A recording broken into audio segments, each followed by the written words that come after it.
vamos explorar as semelhanças e diferenças entre a epopeia de Gilgamesh e o texto bíblico sobre o dilúvio. Seria a tradição bíblica uma cópia de mitos babilônicos? Este vídeo é parte de uma grande série sobre os povos da Era do Bronze, onde nos últimos episódios constatamos uma crença quase universal a respeito de um dilúvio, sempre com o mesmo tipo de detalhes encontrados na Bíblia. O Observatório 7 é um canal interdisciplinar que explora 7 assuntos relacionando-os entre si, tal como a arqueologia, teologia, antropologia, história, ciência, filosofia e arte. Curta, compartilhe, se inscreva para mais vídeos e confira nossa bibliografia nas descrições.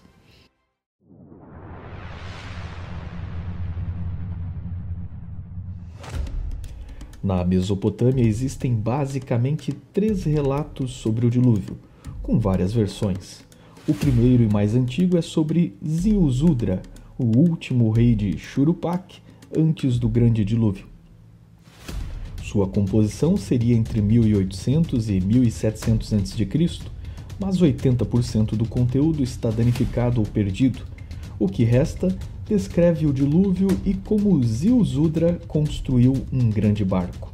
Berossus, um sacerdote grego em Babilônia no 3º século a.C., conta sobre Xisutros, o nome helenizado de Ziusudra, e descreve que seu barco teria sobrevivido na Armênia até os seus dias.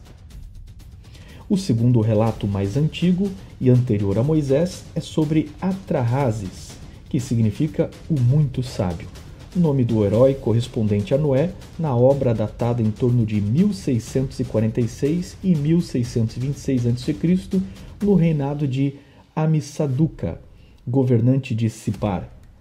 Levou-se 78 anos de trabalho arqueológico para reunir os pedaços dos tabletes de barro deste texto e decifrá-los. O conteúdo é praticamente o mesmo do épico de Ziusudra. O terceiro conhecido é Utnapishtim, nome do personagem equivalente a Noé na versão da Epopeia de Gilgamesh, que conta a saga de Gilgamesh, rei de Uruk, em busca da vida imortal, e seu encontro com Utnapishtim, tornado imortal pelos deuses. A versão babilônica padrão, descoberta em 1852 na biblioteca de Nínive por Ormuzd Hassan, que substituiu Harry Layard na arqueologia de Nínive, normalmente é datada de um período entre 1300 e 1000 a.C., portanto do final da Idade do Bronze, sendo conhecida como versão babilônica padrão. A maioria dos críticos considera que a história de Gilgamesh e a história de uma grande inundação existiram em tradições mesopotâmicas literárias diferentes, até que foram unidas. A história do dilúvio surge no tablete número 11, quando Gilgamesh encontra Utnapishtim, que lhe conta como sobreviveu ao dilúvio. O Gênesis da Bíblia, por sua vez, é descrito pelos demais autores bíblicos como parte dos livros de Moisés, tendo sido escrito por volta de 1400 a.C.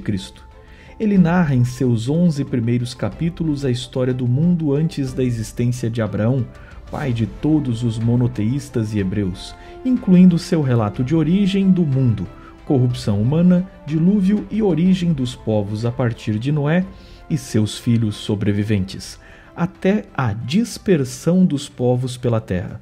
Só a partir do capítulo 12 é que Gênesis começa a narrar a história dos hebreus. Se tentarmos levar em conta a crítica de que Gênesis foi copiado das tradições mesopotâmicas, devemos tentar lembrar que Nínive, a fonte destes textos, caiu por volta de 633 a.C. e desde então a epopeia de Gilgamesh foi perdida até ser reencontrada em 1853. Os assírios e judeus de Jerusalém eram inimigos e Jerusalém nunca foi dominada pelos assírios, nem tiveram relações com eles. Certamente judeus no exílio em Babilônia tiveram contato com a versão de Atrahasis, que chegou até Berosso. Porém, lembrando que os babilônios invadiram, trucidaram e destruíram Jerusalém, matando e deportando seus nobres, cabe a pergunta: seria razoável dizer que judeus copiaram o relato de um povo que os oprimia e que eles descrevem como cruéis opressores? A semelhança entre a epopeia de Gilgamesh e a Bíblia é óbvia, não precisa ser destacada, pois sabemos que contam o mesmo tipo de história e temática. Mas como podemos saber se os hebreus não copiaram uma versão dos povos vizinhos? O caminho é avaliar as diferenças e ver que versões concordam entre si e que versões se contradizem, demonstrando então uma fonte original para a mesma história. A seguir, vamos verificar uma comparação dos detalhes das 3 versões mesopotâmicas com o dilúvio do Gênesis bíblico. Número 1. Motivo do dilúvio. No épico de Gilgamesh, os deuses decidem destruir o mundo porque os homens são muito barulhentos e causam incômodo aos deuses.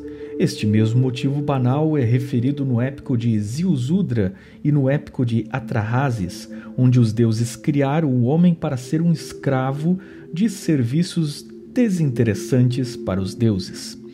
Na versão bíblica, Deus criou o homem no paraíso, mas este, enganado pelo inimigo de Deus, entra em rebelião e dá origem a uma linhagem corrupta, violenta e que perverte toda a terra.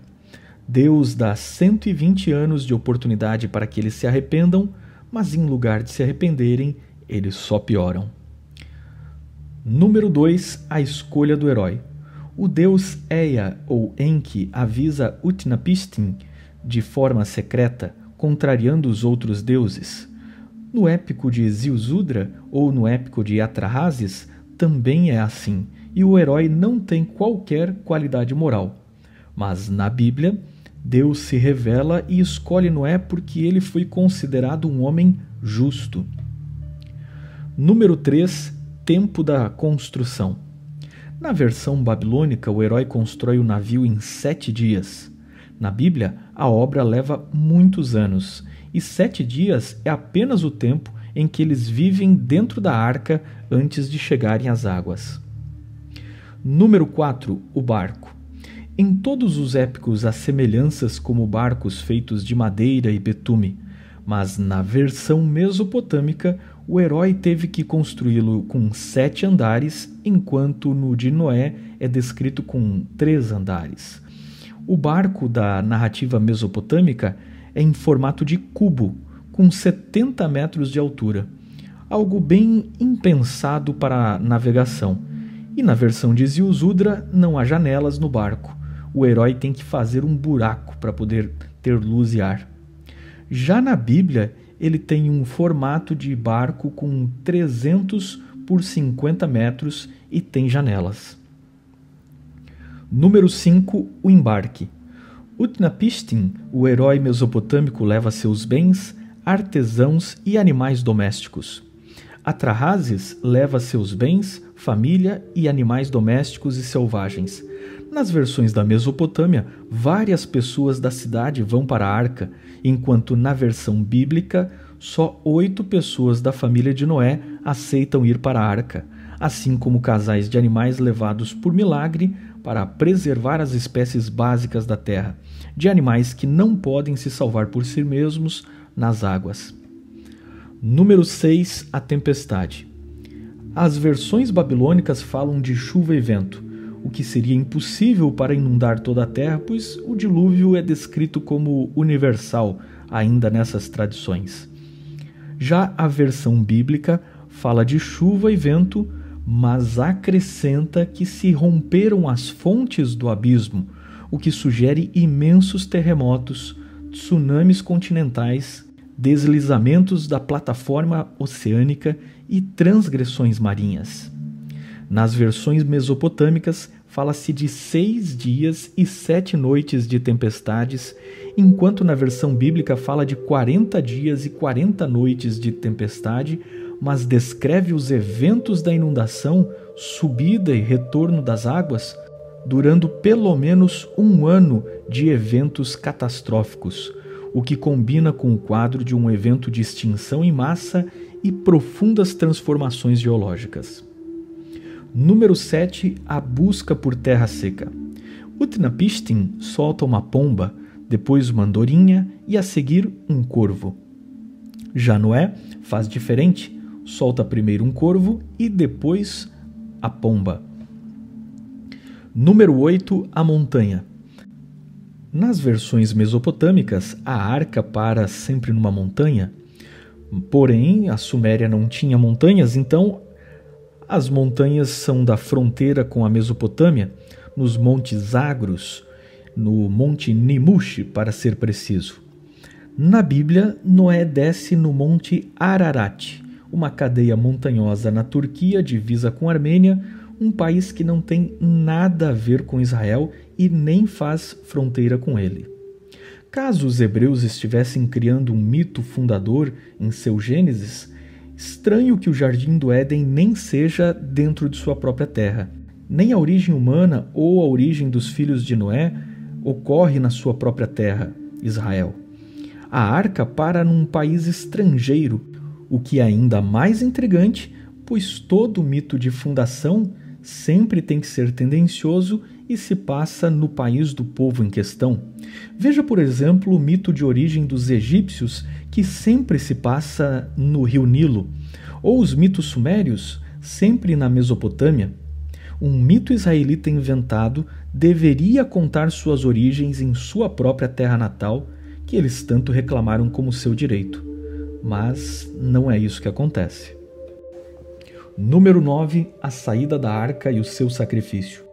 Utnapishtim abre a arca, solta os animais e faz um sacrifício para acalmar os deuses. Seus deuses, contraditoriamente, são seres capazes de varrer a terra com um dilúvio e incapazes de se alimentar por si mesmos. Eles são seres sobrenaturais que dependem de comer carne. Os deuses mesopotâmicos são seres carentes, necessitados, que ficam com fome. Na Bíblia é completamente diferente. Deus não tem fome, não tem necessidade. O sacrifício é sempre expiatório pelo pecado, e o cordeiro não é alimento de Deus, é um tipo daquele que um dia substituirá o homem. Assim, o sacrifício é pedagógico para o homem entender que o pecado traz a morte de inocentes.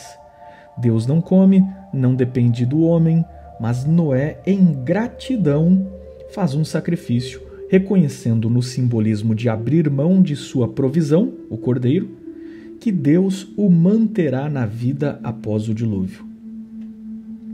Número 10. A identidade e personalidade dos deuses. Utnapishtim e sua esposa ganham a vida eterna dos deuses, mas a recompensa é só para eles e não para toda a humanidade. Enquanto na Bíblia, Deus faz um pacto com Noé e abençoa toda a sua posteridade.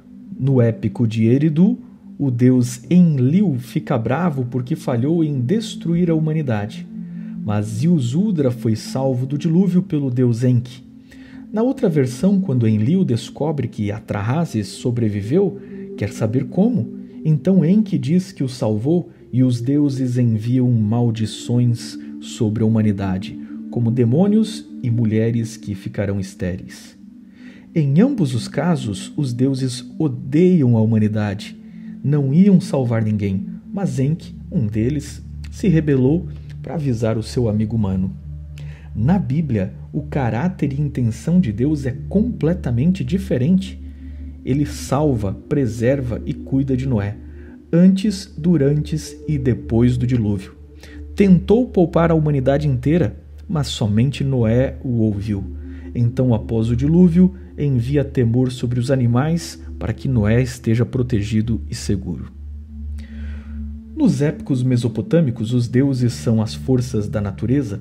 Enlil, que envia o dilúvio, é o deus do vento. Enki, deus das águas e do inframundo. Ishtar, a deusa do planeta Vênus, vista como a estrela. Shamash, o deus do sol. Tais deuses são facilmente refutáveis pela ciência ao compreender os fenômenos da natureza. O deus do dilúvio bíblico é o Criador, que fez tudo e existia antes da matéria, da natureza e das forças da natureza. Ele não é um fenômeno natural, mas um ser além do universo, fora do universo, que escolhe se revelar aos seres criados. A inexistência de tal divindade não pode ser provada, pois simplesmente está além de nossos limites de estudo. E isso explica por que ele é um Deus e não muitos deuses. Veja o vídeo deste canal sobre Deus e o que o faz diferente dos outros deuses. Entretanto, não se registra entre os sumérios o tão conhecido conceito de um Criador celestial, visto em todos os povos como o autor do dilúvio? Assim como o Egito, Mesopotâmia a esta altura era uma civilização tão antiga, com religiões tão desenvolvidas, sintetizadas de várias tradições, que o conceito quase já tinha se apagado ao fim da Idade do Bronze. Mas ainda resta alguns sinais do Deus celestial, pois eles conheciam En, ou Anu, o pai dos deuses, o céu estrelado, ao qual não se faziam imagens como aos outros deuses, representado por uma coroa tripla ou pelo Dingir, que parece um sinal de luz no escrito cuneiforme. Anu tinha um templo em Uruk, mas sua adoração foi sendo esquecida e trocada pela deusa do sexo Inanna, e seu culto se apagou na tradição mesopotâmica até que seu papel foi legado a coadjuvante imerso nas teogonias sumérias. Seguramente Atrahasis, Ziusudra e Utnapishtim provêm da mesma fonte, pois concordam em todos os detalhes, apenas acrescentando detalhes e trocando nomes. Já a Bíblia tem o mesmo tema, mas tantas diferenças dos detalhes que sem dúvida estamos falando de composições independentes sobre o mesmo tema. Estas e outras histórias apontam para a memória coletiva mundial de um evento histórico. E o mesmo relato é encontrado no mundo inteiro, e isso antes do contato com missionários, ou seja, os demais povos da Oceania, China, Américas e outros lugares remotos, onde encontramos os mesmos detalhes e história do dilúvio, não poderiam ter copiado dos relatos da Mesopotâmia. Que a Suméria seja a matriz da história, a própria Bíblia não nega, pelo contrário, advoga que dali os povos se dividiram para colonizar o mundo, e a mitologia comparada corrobora para isso, além das grandes linhagens genéticas partirem exatamente do Oriente Médio. Os gregos têm várias versões para o dilúvio, como Ovídio e Gênios Apolodorus, que contam sobre Deucalião e Pirra, que sobreviveram a um dilúvio. Os nórdicos falam do gigante Ymir e de um dilúvio que veio a seguir. Os africanos do sudoeste da Tanzânia falam de um tempo quando os rios encheram e o Deus celestial disse a duas pessoas para entrarem num barco. Depois eles soltaram uma pomba e a seguir um falcão até acharem terra seca. Deixarei um link aqui de uma playlist especial só com os episódios a respeito de povos fora da Mesopotâmia, que são povos ancestrais, onde encontramos a mesma crença num único Criador celestial que foi trocado pelo culto dos antepassados ou das forças da natureza, e tem também uma tradição sobre uma inundação. Confira esses vídeos e lembre que, número 1, se eram inundações locais, como explicar os detalhes iguais aos da tradição mesopotâmica em lugares do mundo inteiro? 2. Muitos povos isolados contam esta história e viviam em locais impossíveis de serem inundados de forma até local, como desertos e montanhas áridas sem chuva e sem inundações. 3. Muitos povos, como os da Oceania, já viviam em barcos e a ordem de fazer um barco para se salvar da inundação seria redundante e sem nenhum sentido para eles. 4. Povos da Austrália, Papua, têm lendas separadas para a subida do mar e para o grande dilúvio, fazendo clara distinção entre o fim da era glacial e o dilúvio. 5. Seria o dilúvio uma inundação entre 10.000 e 7.000 a.C., fruto de uma irrupção do Mar Negro, Mediterrâneo, ou ainda da subida do nível do Golfo Pérsico, que sabemos que realmente subiu? Uma inundação local não explica as enormes semelhanças que as demais tradições têm no mundo inteiro e não apenas no Oriente Médio.